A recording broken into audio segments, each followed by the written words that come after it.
It truly was a nightmare. Although I'm a specialist on a rapid response team for wild boar damage control in Arizona, I will never forget that day. Around 6 a.m., we received a call from a corn farmer about 20 kilometers outside the city center. He had discovered fresh signs of wild boars inside his fields and needed us there immediately. I knew it was another mission, but I had no idea it would become one of the most difficult operations I would ever face.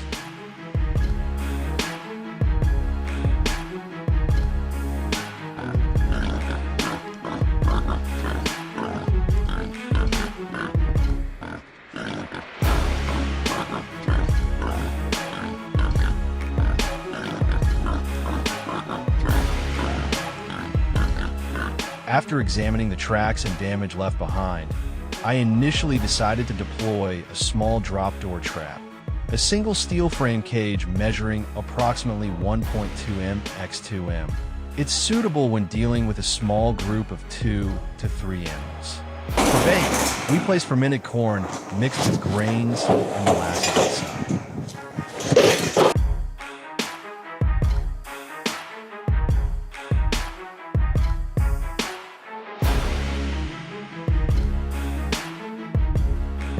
On the first night, we didn't expect much, so we didn't actively monitor the live camera feed. The next morning, we reviewed the footage. At 11:47 p.m., 4 wild boars were already crowded inside the trap.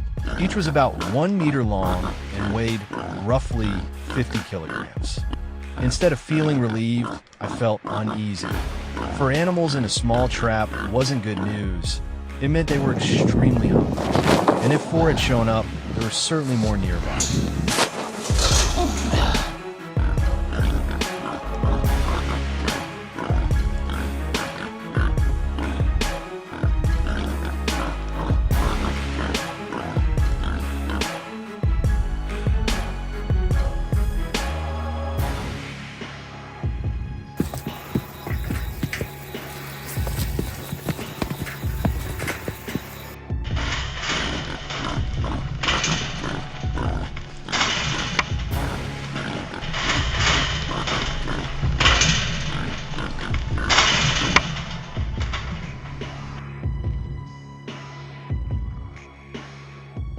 I immediately went through all the camera data. Wild boars were appearing throughout the night from multiple directions, east side of the farm, south side of the farm. Just as I suspected, the number was shocking.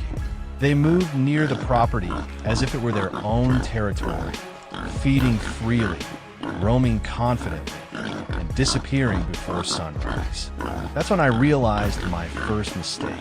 The small trap had underestimated the scale of the problem.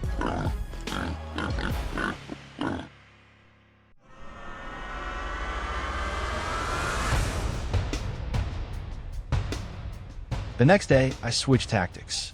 We installed large circular steel corral traps, nearly 40 meters in diameter and about 3 meters high. These traps were equipped with 2 one-way doors. The animals could push their way in, but once inside, they couldn't push the doors open to escape. This time, we didn't place the bait in the center. Instead, we scattered bait from outside the trap leading inward, creating a natural feeding trail that gradually guided them inside.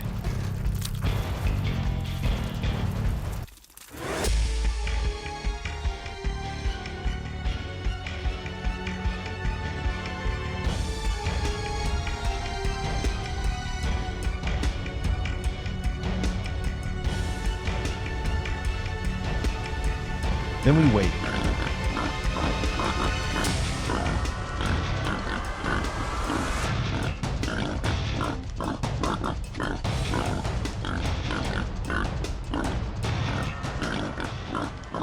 Just after sunset, the herd began to gather around the trap. They were cautious at first. The new structure clearly made them suspicious, but the scent of food was stronger than their hesitation. One by one, they started moving forward. Then more followed. There were no loud noises, no sudden triggers to frighten me. I held my breath watching the camera feed. The door swung shut. No bang, no chaos, just a gentle push. and they were all inside. The additional traps we had placed began showing similar success. The system was working.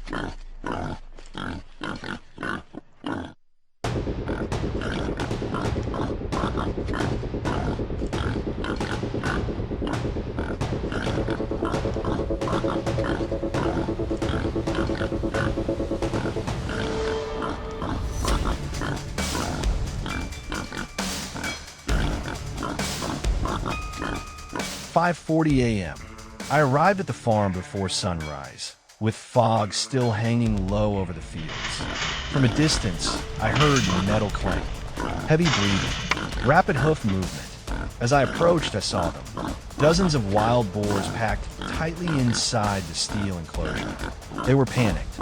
A sow ran frantically from side to side, searching for an escape. Smaller ones circled restlessly within a confined space. The entire cage trembled under their weight. That was the most tense moment. If the structure wasn't strong enough, they could break through. I checked every locking pin, tightened the securing cables, maintained a safe distance. The farmer stood silently behind me. 3 weeks of crop destruction, now contained inside a steel enclosure.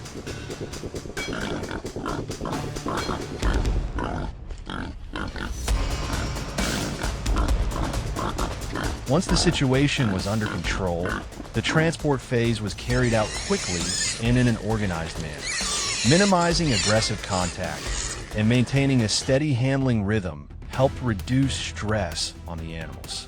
This step was essential to ensure the intervention was conducted safely and responsibly.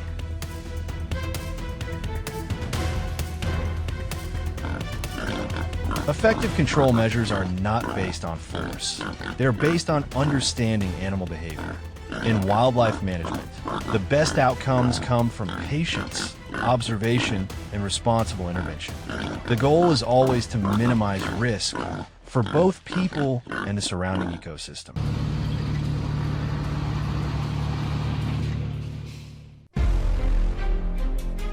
We used to think the only way to stop wild boars was to chase them down. But the more we chased, the more the herd vanished, only to return later, even harder to control. After paying the price a few times, we realized something counterintuitive. The first thing to do is stop the chase. It sounds unbelievable when fields are ripped apart and fences constantly torn down. But the harder you press, the smarter they get, changing their patterns. So we switch tactics, stop the pressure, start guiding. And it's that very retreat that opened the door to a sustainable, effective way to manage them. Here's how. Wild boars aren't just strong, they're sharp and quick learners. Every strange sound, lingering human scent, or half-finished intervention becomes a warning. After a few negative encounters, surviving pigs remember and adjust the behavior of the entire herd. They shift their activity times, split into smaller groups, take longer detours, and even scout new areas first. Repeated disturbances unintentionally teach the herd to adapt faster, making them more unpredictable.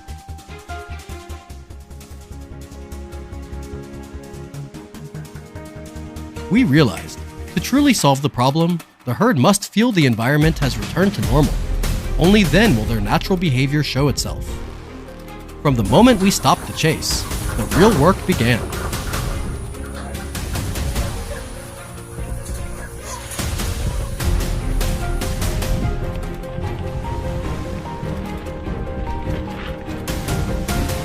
Stopping the pursuit doesn't mean doing nothing. On the contrary, observation becomes the key.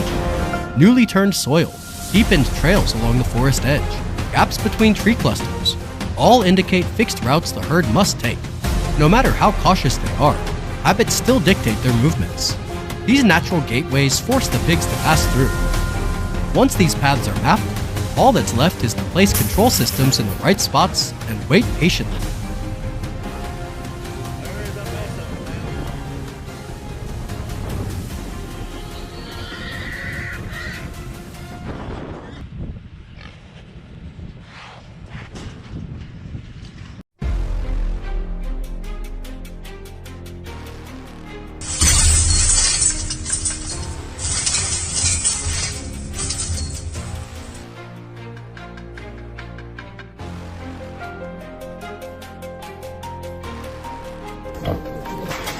Okay.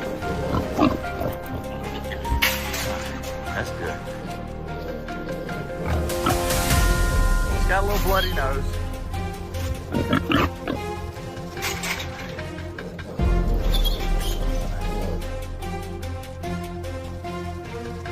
Silence becomes the most powerful tool. No strange sounds, no signs of repeated intervention. Everything returns to the familiar rhythm of the area. Then, from the forest edge, dark shapes slowly emerge. They follow the same trails observed days before. One pig stops to sniff the wind. The whole herd freezes for a heartbeat. The kind of moment that could ruin everything if you rush. But with no pressure, they move on. And that's when the gateways do their work. That moment is a clear confirmation. Remove the pressure, and natural behavior guides the herd into the control area.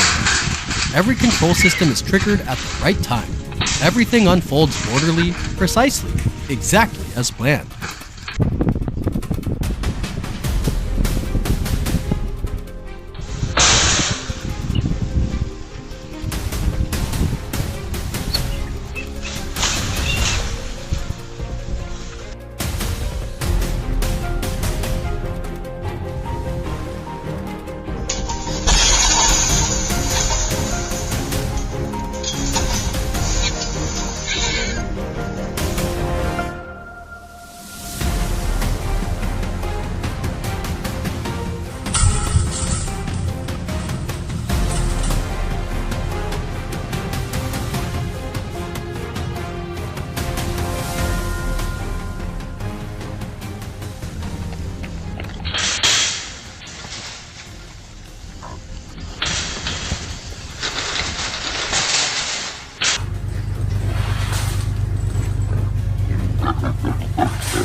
Come on, hey!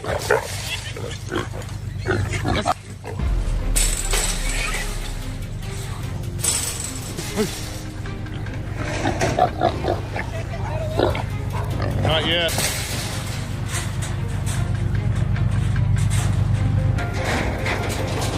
Get in there.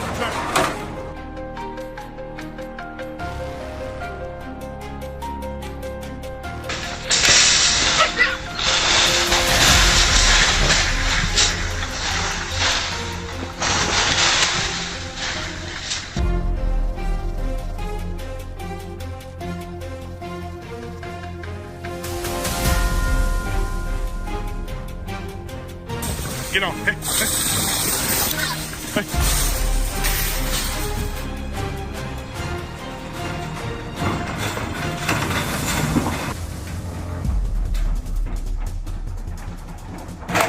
Okay. The don't chase, let them come strategy isn't luck, nor is it constant pressure. It's a game of observation, discipline, and timing. When we stop leaving human scent, making noise, and intervening halfway, the herd stops learning to avoid us, and their natural habits reveal themselves. The key lesson: don't chase the herd, control the path. Calmly read the signs, set boundaries in the right spots, and patiently wait. That's how you create lasting stability for the farm while reducing unnecessary conflict. This content focuses on management and safety. All measures must comply with local regulations and ideally be conducted with experienced guidance.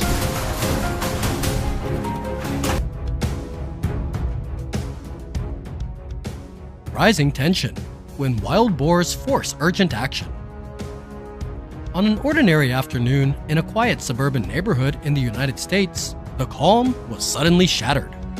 Screams rang out from a small hair salon. Customers panicked and ran for their lives. Mirrors smashed, chairs flipped. And right there, in the middle of the room, stood a fully grown wild boar, weighing hundreds of pounds, terrified, out of control. This was not a movie scene. This was one of many real-life incidents recorded as wildlife, especially wild hogs, pushed deeper into human living spaces.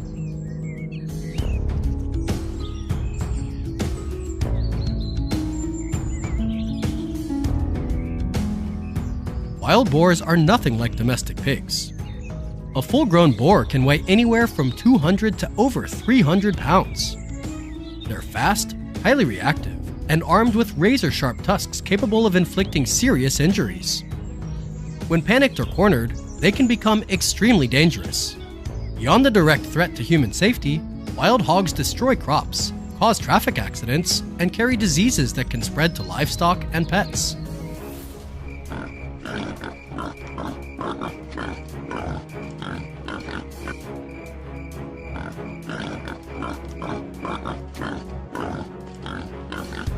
Even more alarming is their reproduction rate. In a very short time, just a few individuals can explode into a full-blown sounder if left unmanaged.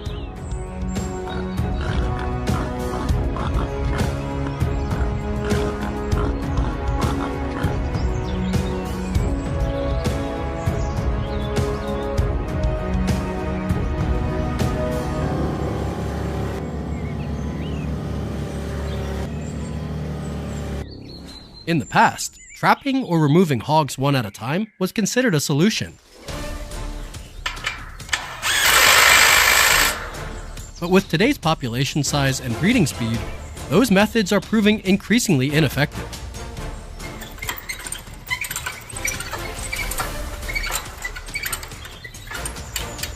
Wildlife management experts warn that removing only a few hogs often makes the remaining sounder more alert, while the overall population continues to grow. That's why planned, sounder-based management strategies are now being adopted.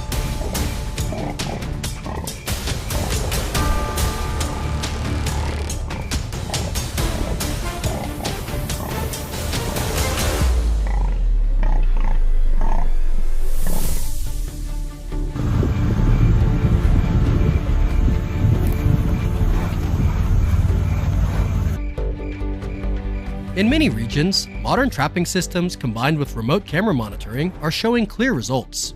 These systems allow operators to monitor hog activity in real time.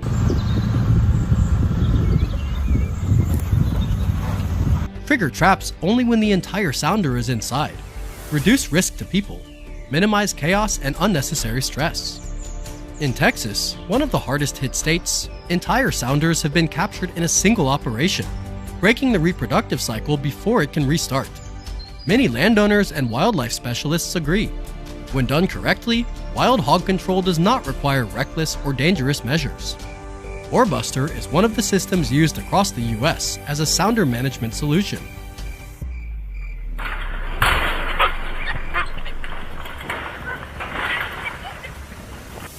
The system is built on key principles: open traps that don't alarm hogs at first, remote activation once the full group enters, continuous camera monitoring, maximum safety for surrounding people.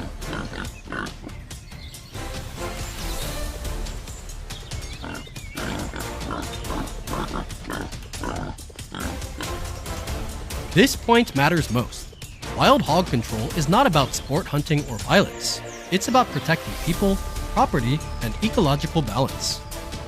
No one wants animals to suffer, but when a species grows beyond control and becomes a direct threat to communities, doing nothing can lead to far greater consequences. This is no longer just a problem for remote ranches. It's happening in neighborhoods, backyard fences, and places where children play. Without proper management strategies, wild hog numbers in the US will continue to rise, bringing greater risks to both people and the environment.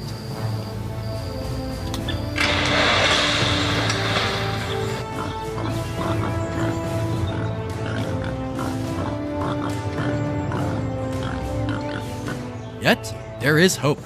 When communities understand the issue, when local authorities and residents work together, and when technology is used responsibly, real progress can be made. After trapping, transport is considered the most critical phase of wild hog management. Every step is carried out carefully and in an orderly manner, with stress and injury risks kept to an absolute minimum.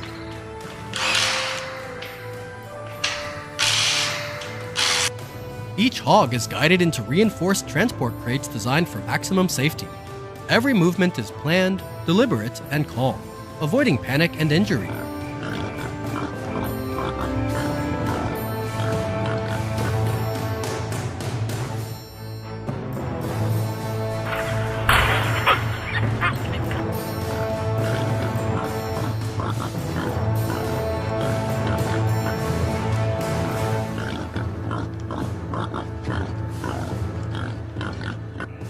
This is not simply about moving wild hogs. It's a lesson in how humans can manage and coexist responsibly with wildlife.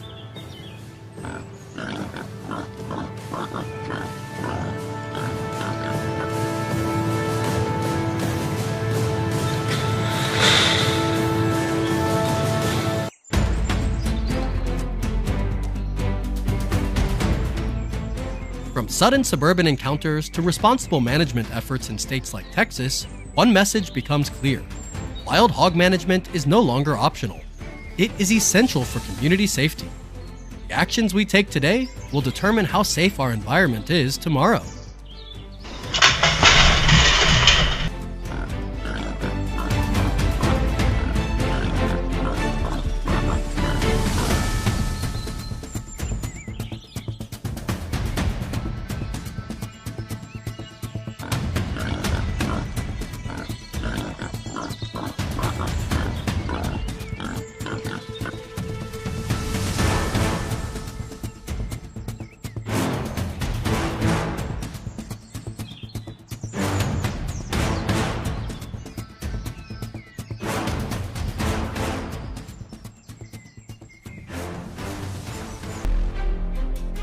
In just one night, an entire season's worth of work can vanish.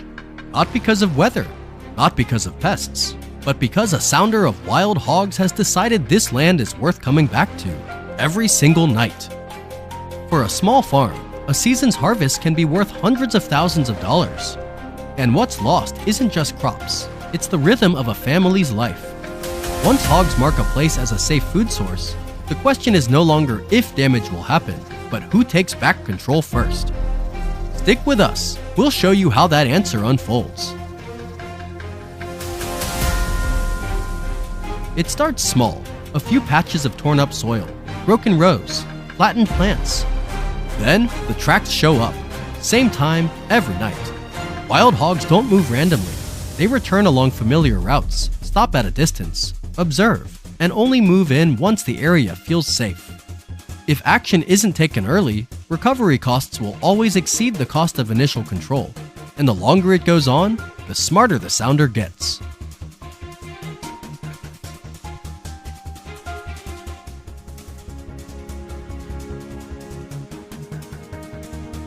Instead of going all in from the start, the first move is strategic, setting up a small drop trap to study behavior. Wild hogs are highly cautious. This phase isn't about catching as many as possible. It's about reading the rhythm. Which hog enters first? Which hangs back? How long before the group reacts? Hit it wrong once, and you don't just lose a night. You lose the next opportunity. In wildlife control, understanding behavior is always worth more than rushing into action.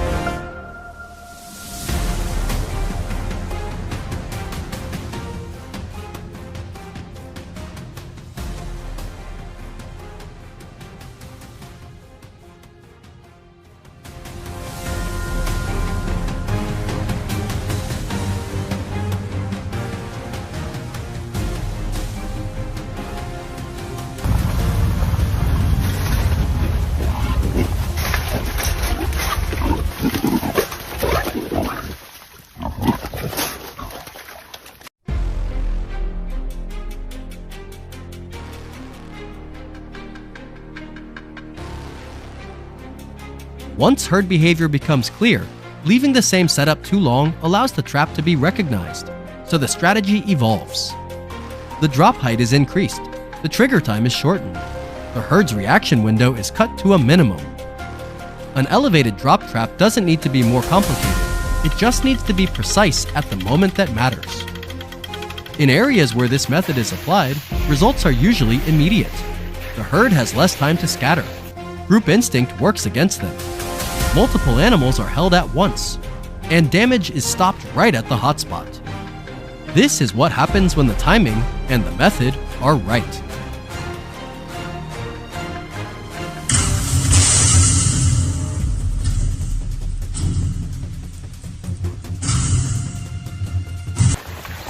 That's a big hog right there.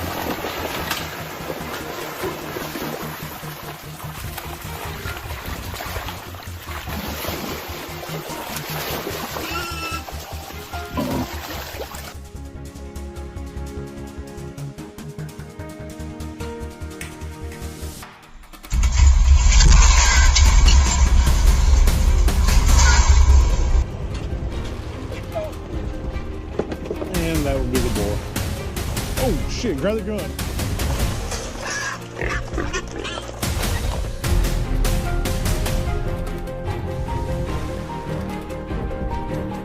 After successful captures, the trap continues to evolve. A cleaner release mechanism, a stronger frame without increasing cost, bait placement adjusted using real data. The goal isn't the biggest trap, it's the trap that fits the farm's exact conditions. Effective control doesn't come from scale, it comes from understanding the problem and refining the smallest details.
By cutting off the sounder in time, damage was reduced to a manageable level, and this land is no longer a nightly destination. More importantly, the farmer took back control through observation, discipline, and choosing the right moment. Don't chase the herd, lock down their route, and strike on the right beat. If you've dealt with wild hog damage, share your situation in the comments so others can learn from your experience. This content is for situational context and safety lessons only. It does not replace local guidance. Always follow local laws and work with experienced professionals.